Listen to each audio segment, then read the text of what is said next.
कानसवाडी या ठिकाणी माजी उपसरपंचाचा खून झालेला आहे. नेमकं काय अपडेट आहे, काय कारवाई सुरू? आज सकाळी साधारणतः सकाळी 8 वाजता कानसवाडी आणि खडगाव या रस्त्यावर जवळ एका शेतामध्ये युवराज सोपन कोली वय 35 वर्ष यांचं खून झाले होते.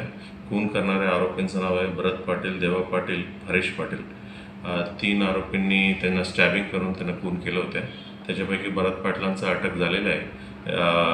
त्यांचं ही जे खून करण्याचं कारण त्यांना 31 डिसेंबर रोजी ही जे आरोपी आहे त्यांचं एक FL3चं परमिट आहे आणि त्यांना एक डाबा आहे. त्या ठिकाणी त्यांचा काहीतरी वाद झाला होता.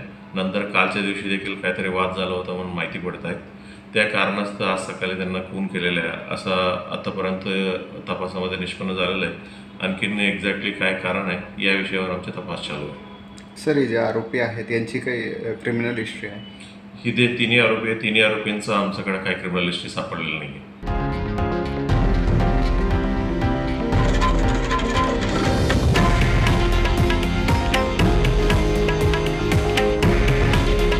हे आहे देशातील नंबर 1 न्यूज नेटवर्क आणि आपण पाहत आहात TV9 मराठी.